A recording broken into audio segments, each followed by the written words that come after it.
Hey guys, कैसे हो आप लोग। Welcome to the channel. इस वीडियो में मैं आपके लिए परफेक्ट वर्ल्ड के आज रिलीज हुए लेटेस्ट एपिसोड को डिटेल में एक्सप्लेन करने वाला हूं। पिछले एपिसोड में हमने देखा था सी हाउ ने यू चैन की हेल्प से उस बोधी फ्रूट को टोटली रिफाइन कर लिया था, लेकिन उसके बाद उन लोगों के बीच में थोड़ी बहुत बातें हुई और सी हाउ वहाँ से हंसते हुए भाग गया था। अब आगे एपिसोड शुरू होती है। वो लोग वहाँ से उस लोटस फ्लावर के पास आ जाते हैं, क्योंकि ये लोग बहुत सालों के बाद एक दूसरे से मिले हैं। ये लोग बातें कर रहे हैं। सी हाउ यू चैन से कहता है, मैं इस अपर वर्ल्ड में बहुत सालों से जंगलों में भटक रहा हूँ। उसके बाद मुझे इस तियानसियान एकेडमी के बारे में पता चला। यू चैन कहती है, मुझे ये गेस पहले ही कर लेना चाहिए था कि वो पर्सन तुम ही थे। यू चैन इस जगह पर उस टेस्ट के बारे में बात कर रही है। कह रही है, मुझे पता होना चाहिए था कि अगर कोई इस तरह से हरकत कर रहा है तो वो तुम ही होगे। सी हाउ कहता है, एक दिन ऐसा होगा जब मैं अपनी सी हाउ आइडेंटिटी ओपनली सबके सामने रिस्टोर करूंगा, तब किसी को भी मुझे पहचानने में दिक्कत नहीं होगी। यू चैन सी हाउ की बात को सुनकर थोड़ा सा हंसने लगती है, जिसके बाद सी हाउ यू चैन के पास आता है। उससे पूछता है, यू चैन तुम मुझे बताओ, तुम आखिर इस तियानसियान एकेडमी में क्यों छुपी हुई हो? तुम अपनी आइडेंटिटी क्यों छुपाई हुई हो? तो यू चैन कहती है, मैं अभी भी अपने मेन बॉडी से अलग हूँ। इस रेपुटेशन की वजह से अगर मैं अपनी रियल आइडेंटिटी में आ जाऊँ तो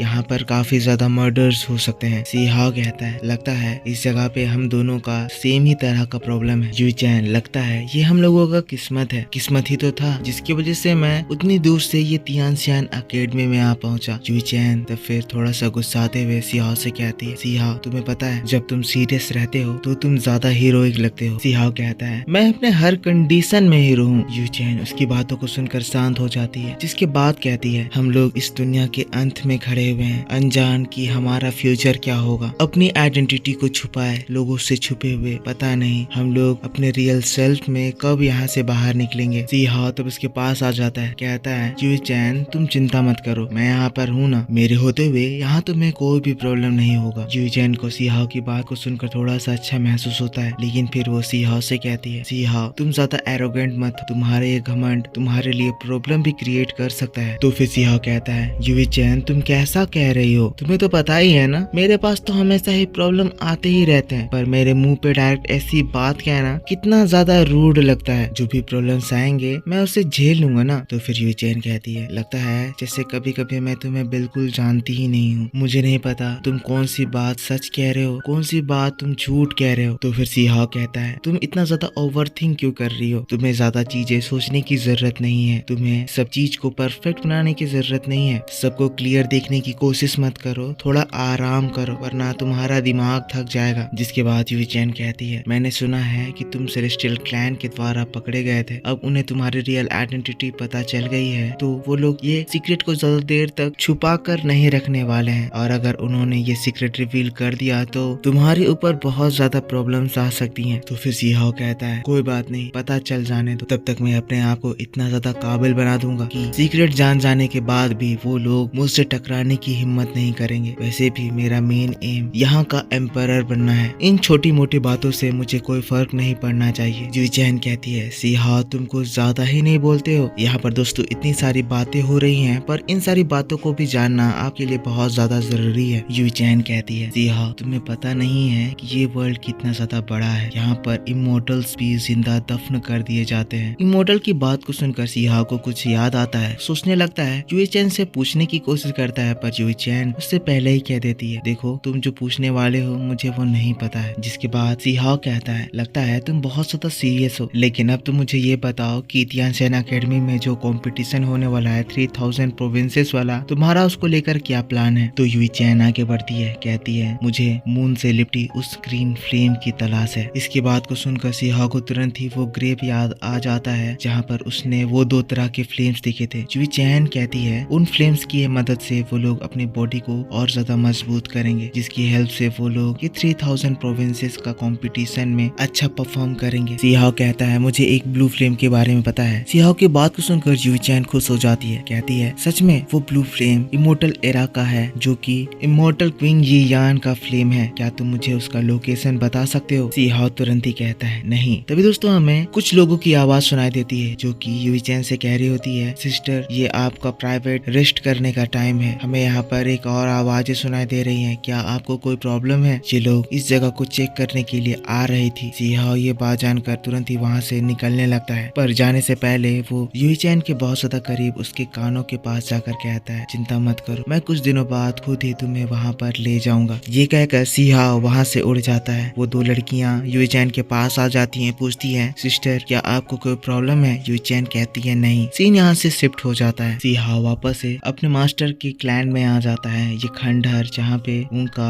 वो बड़ा सा सेक्ट हुआ करता था। सी हाओ यहाँ पे आकर उन फ्लेम्स के बारे में सोच रहा है, कह रहा है उस जगह पर मुझे दो तरह की फ्लेम्स दिखी थी, एक ब्लू फ्लेम और एक ब्लैक फ्लेम। ब्लैक फ्लेम ने ब्लू फ्लेम को हरा दिया था, पर उन सभी से ज्यादा ताकतवर वहाँ पे वो ग्रेव, पता नहीं वो ग्रेव किसका है। उन सारी चीजों को सोचकर मेरा सिर दुखा जा रहा है, पता नहीं मैं उनके बारे में कैसे पता लगा पाऊंगा। जिसके बाद वो अपने सामने अपने मास्टर को देखता है। मास्टर दाओ को देखकर वो कहने लगता है, चाहे मास्टर कितना भी ज्यादा फेंकते हो, पर वो बहुत ही ज्यादा नॉलेजेबल है, हो सकता है वो मुझे उस चीज के बारे में कुछ बता सके। और फिर उनके पास चला जाता है और कहता है, मास्टर दाओ मैं आपके पास थोड़ी देर बैठना चाहता हूँ, पर मेरे दिमाग में कुछ थॉट्स चल रहे हैं। मास्टर क्या आप 9 ड्रैगन्स एंशिएंट ब्रोंज कॉफिन के बारे में जानते हो? सी हाओ की बात को सुनकर मास्टर दाओ अचानक से उठते हैं, गुस्सा हो जाते हैं, कहते हैं, ये तुम क्या बातें कह रहे हो? क्या तुमने कभी भी उस कर्स्ड कॉफिन को देखा हुआ है? अब मास्टर दाओ को टेंशन में देखकर सी हाओ थोड़ा सा घबराता है, कहता है, मैं डायरेक्ट से मास्टर दाओ को सारी सच्चाई नहीं बता सकता हूँ। जिसके बाद वो मुड़ जाता है, कहता है, वो मास्टर जब मैं तियानचैन एकेडमी में एंटर हुआ था तब मैंने कुछ डिसाइपल्स के मुंह से इस कॉफिन के बारे में सुना था, इसीलिए मैं तुरंत ही इसके बारे में आपसे पूछने आ गया। इसकी बात को सुनकर फिर मास्टर दाओ शांत हो जाते हैं, उसके पास आ जाते हैं, कहते हैं, तुम जिसके बारे में सुने हो उस कॉफिन को 3rd जनरेशन ब्रोंज कॉफिन कहा जाता है। इसके नाम के अलावा मुझे इसके बारे में कुछ भी नहीं पता है, पर मैं इतना जानता हूँ कि वो चीज बहुत ही ज्यादा डरावनी और मिस्टीरियस है। उस कॉफिन का ओरिजिनेशन इमोर्टल टाइम से हुआ था। हमारे मास्टर सेक्ट में एक सुप्रीम ओल्ड मैन हुआ करते थे, वो बहुत सालों से उस कॉफिन की तलाश कर रहे थे, पर उसे ढूंढने के बाद जब उन्होंने उस कॉफिन को खोला उसके बाद उन्हें एक बहुत ही ज्यादा बड़ी कर्स का सामना करना पड़ा। हमारे वो सुप्रीम मास्टर इंजर्ड हो गए और उन कर्स की ताकत इतनी ज्यादा थी कि वो हमारे उस सुप्रीम ओल्ड मास्टर तक को भी मार दिए। जिसके बाद हमें इतनी ही जानकारी मिली कि हमेशा हमेशा के लिए उसके बाद वो कॉफिन उसी जगह पर दफन हो गया। जिसके बाद कोई भी उस कॉफिन को ढूंढने की हिम्मत नहीं किया। जिसके बाद सी हाओ कहता है, लगता है मास्टर दाओ के लिए वो कॉफिन उनके दिल का एक बहुत ही बड़ा इम्पोर्टेंट पार्ट है। मैं अभी उन्हें सब कुछ नहीं बता सकता हूँ। सबसे पहले मैं ओल्ड मैन को थोड़ा सा शांत होने देता हूँ, जिसके बाद मैं अपनी बाकी की चीजें उनसे पूछूंगा। अब थोड़ी देर के बाद फिर सी हाओ वापस से मास्टर दाओ के पास जाता है, कहता है, मास्टर दाओ तो काफी कुछ जानते हैं, मैं तो वाकई में आपकी नॉलेज से बहुत ज्यादा इम्प्रेस हो गया, पर मास्टर मैं एक और चीज को लेकर कंफ्यूज्ड हूँ और मुझे विश्वास है आप उसके बारे में भी जानते होंगे। क्या आपको रेयर डिवाइन फ्लेम्स के बारे में कुछ पता है? इसकी बात को सुनकर फिर मास्टर दाओ कहते हैं, तो तुम वापस से ब्रेक थ्रू करना चाहते हो? डिवाइन फ्लेम की मदद से तुम अपने कल्टीवेशन को डिवाइनिटी तक पहुंचा सकते हो, जिसके बाद डिवाइन फायर रेल्म में पहुंचकर तुम एक गॉड का स्थान प्राप्त कर सकते हो। पर इससे पहले कि तुम उन फ्लेम्स को यूज कर पाओ तुम्हें अपने नेक्स्ट लेवल पे एडवांस करना होगा। जिसके बाद सी हाओ कहता है, पर मास्टर तियानचैन एकेडमी में होने वाले 3000 प्रोविंसेस का टेस्ट होने से पहले मुझे वो फायर्स चाहिए। मास्टर दाओ कहते हैं, मैं तुम्हें उन फ्लेम्स के बारे में बाद में बताऊंगा जब तुम उस टेस्ट में टॉप 10 में आने के लायक बन जाओ, पर अगर तुम ऐसा नहीं कर पाए तो वापस मुझे अपना ये शक्ल बिल्कुल भी मत दिखाना। और दोस्तों बस इसी बात के साथ परफेक्ट वर्ल्ड का ये एपिसोड इस जगह पर खत्म हो जाता है। तो मेरे दोस्तों आप मेरे को बताओ कि आपको ये वीडियो कैसा लगा। अगर वीडियो पसंद आया है तो जरूर से इसको एक लाइक करना, कमेंट करके बताना कि आपको वीडियो कैसा लगा। मैं आपके लिए थोड़ी देर में इसका नेक्स्ट एपिसोड लेकर आऊंगा। वो वीडियो भी बहुत ज्यादा कमाल की होगी, बहुत ही ज्यादा डिटेल में होगी। थोड़ा सा इंतजार करना, आपको बहुत ज्यादा मजा आएगा। आप इस वीडियो को एक लाइक जरूर कर देना। चैनल पर पहली बार वीडियो देख रहे हो तो चैनल को सब्सक्राइब कर देना। मिलूंगा मैं आपसे नेक्स्ट वीडियो में, तब तक के लिए take care, bye bye and thanks for watching.